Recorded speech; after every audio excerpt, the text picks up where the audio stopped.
सबसे पहले महादेव के चरणों में प्रणाम करती हूँ, मेरा प्रणाम स्वीकार हो। माता पार्वती के चरणों में प्रणाम करती हूँ, मेरा प्रणाम स्वीकार हो। कार्तिक गणेश दोनों भैया के चरणों में प्रणाम करती हूँ, मेरा प्रणाम स्वीकार हो। सभी देवी दुर्गा के चरणों में प्रणाम करती हूँ, मेरा प्रणाम स्वीकार हो। आप सभी गुरु भाई बहन के चरणों में प्रणाम करती हूँ और महादेव से दया मांगती हूँ कि हे महादेव, मेरे जितने गुरु भाई बहन हैं सब पे दया कीजिए, पल पल दया कीजिए। आज मैं कथा आप लोग को सुनाने जा रही हूँ, लालची सास और बहू की शिव चर्चा कथा सुनाने जा रही हूँ। कथा अच्छा लगे तो वीडियो को लाइक कीजिए, नए हैं तो चैनल को सब्सक्राइब कीजिए, घंटे के निशान को जरूर दबाइए ताकि कोई भी कथा डालें तो आसानी से आपके पास पहुंच जाए और रोज नई नई कथा आप सुन सकें। इसमें कोई पैसा नहीं लगता है, सब फ्री है।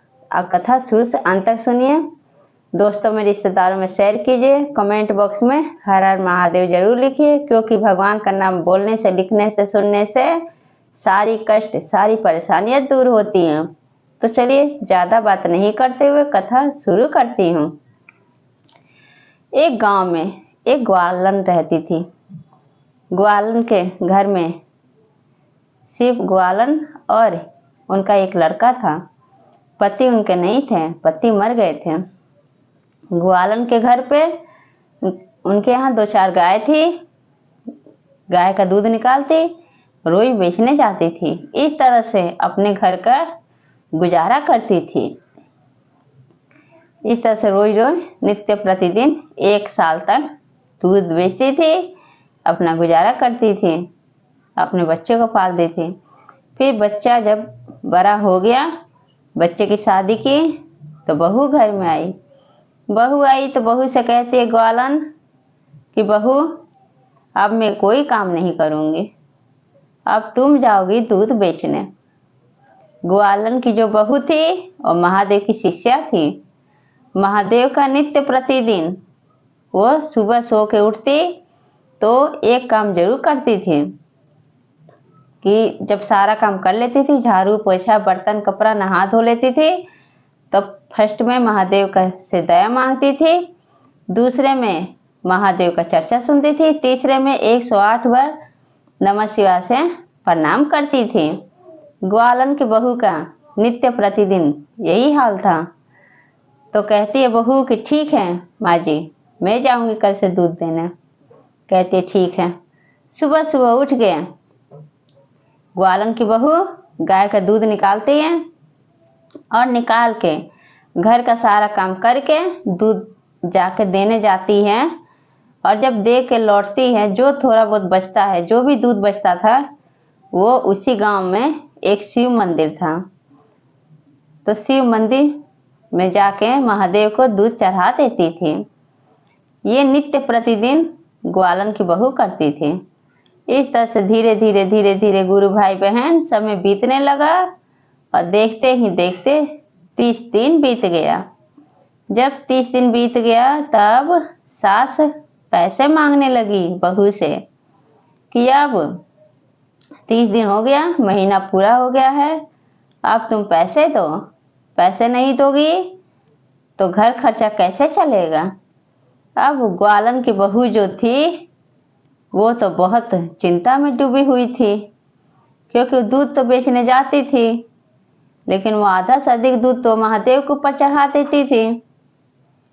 तो अब मंदिर में महादेव के जाके क्या कहती हैं कि हे महादेव, अब आप ही मेरी इज्जत बचाइए, आप ही रक्षा कीजिए। मेरी सास मुझसे पैसे मांग रही है कि 30 दिन हो गया, महीना पूरा हो गया, पैसे मांग के लाओ। पैसे नहीं लाओगी तो घर में कैसे राशन चलेगा, किस तरह से सब खाएंगे पिएंगे, किस तरह से गुजारा होगा। इस तरह से कह रही थी।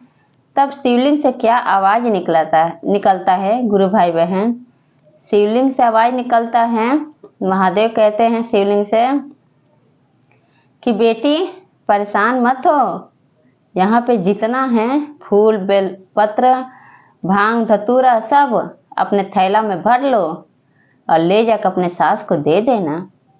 ये बात ग्वालन की बहू जब सुनती है तो क्या करती है कि जितना वहाँ पे मंदिर में पूजा करके भक्त गए हुए रहते हैं, सब अपने थैले में भर लेती है।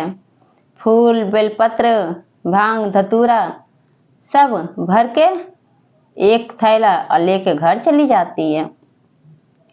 ग्वालन जब पूछती है अपनी बहू से कि बहू तुम पैसा ले आई, दूध रोज देती हो तो कहती है बहू कि जी माँ जी मैं पैसे ले आई। तो दो कहाँ हैं? फिर वो थैला जो भांग, धतूरा, बेलपत्र सब रखा रहता है ला के पलट देती है सास के आगे। जब सास के आगे पलट देती है तो उसमें से सोना, चांदी, हीरा, मोती गिरने लगता है थैले में से। अब ये देख के सास बहुत खुश होती है और सास के मन में लालच जग जाता है। अब कहती है बहू से ग्वालन कि कल से तुम दूध लेकर नहीं जाओगी देने, मैं जाऊंगी दूध देने। तो कहती है बहू कि ठीक है, क्योंकि बहू जो थी महादेव की शिष्या थी और बहू रोज नित्य प्रतिदिन महादेव को दूध चढ़ाती थी सच्चे मन से, साफ मन से। उसके मन में कोई लालच नहीं था गुरु भाई बहन। अब सास लालच के चलते अगले दिन सुबह उठी, दूध निकाली, लेकर चली गई और ले जाके और चारों तरफ दूध दे दी। और उसके बाद इस तरह से वो भी 1 महीना करी। फिर 1 महीने बाद फिर मंदिर में जाती है, अपनी बहू से पूछती है, बहू सारी बात बता देती है। अब फिर वही नकल करने लगती है ग्वालन मंदिर में जाती है। मंदिर में जा कहती है कि महादेव मुझे पैसे की जरूरत है से आप कुछ पैसे की मदद कर दीजिए, हमारा गरीबी में दिन कट रहा है। महादेव सब समझते रहते हैं और कैलाश पर्वत पर बैठे हुए देख रहे होते हैं। तब शिवलिंग से आवाज निकलता है। ग्वालन से कहते हैं कि ग्वालन जितना यहाँ पे भांग, धतूरा, बेलपत्र, फूल जितना पड़ा हुआ है सब थैला में भर लो और लेकर अपने घर चले जाओ। ग्वालन सुन लेती है, शिवलिंग से आवाज आता है तो सब थैला में भर लेती है, भर के लेकर घर चली जाती है। और जाकर अपनी बहू से कहती है कि बहू तुम क्या धन लेकर आई, मैं देखो कितना धन लेकर आई। बहू कहती है कि ठीक है माँ जी दिखाइए क्या है। जब थैला को पलटती है तो गुरु भाई बहन उसमें से सांप, गोजर, बिच्छू, मकड़ी थैला में से गिरते हैं और पूरे घर में घूमने लगते हैं।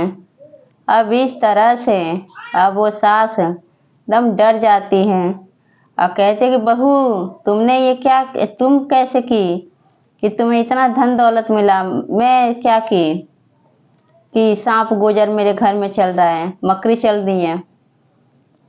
तब कहती है बहू कि माँ जी मैं महादेव की शिष्या हूँ और मैं रोज नित्य प्रतिदिन दूध लेकर जाती थी देने, तो मैं महादेव के मंदिर में जरूर चढ़ाती थी सच्चे मन से, क्योंकि महादेव भाव के भूखे हैं। वो कभी नहीं कहते कि मुझे 5 किलो दूध चढ़ाओ चाहे 10 किलो चढ़ाओ। सच्चे मन से आप 1 गिलास पानी भी चढ़ा देंगे तभी महादेव खुश हो जाते हैं। उनका नाम ही है भोला। उस तरह से भोले भंडारी हैं भी। इस तरह से सास की गलती के कारण और लालच के कारण उनके घर में सांप, गोजर, बिच्छू चलने लगा, मकड़ी चलने लगे।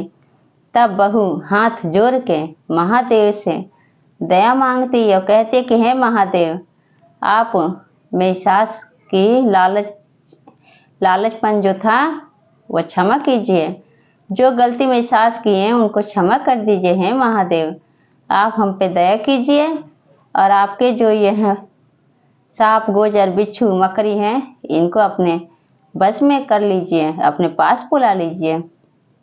फिर जितने उनके घर में सांप गोजर चलते हैं, बिच्छू चलता है, मकड़ी चलती है, अपने आप वहाँ से गायब हो जाती हैं। और इस तरह से महादेव अपनी शिष्या की बात सुने, ग्वालन की बहू की बात सुने और उन पर दया बरसाएं। तो मैं भी यही कहती हूँ महादेव से कि हे महादेव जिस तरह से आप ग्वालन की बहू पे अपना दया बरसाए, उनको गरीबी से अमीर बना दिए, उस तरह से हमारे जितने भी हैं गुरु भाई बहन सबको अमीर बना दीजिए। रुका हुआ काम पूरा कीजिए, हमारा भी रुका हुआ काम पूरा कीजिए हे महादेव। ये कथा आप लोग को कैसा लगा कमेंट बॉक्स में जरूर बताइए और सब बोलिए हर हर महादेव, माता पार्वती की जय।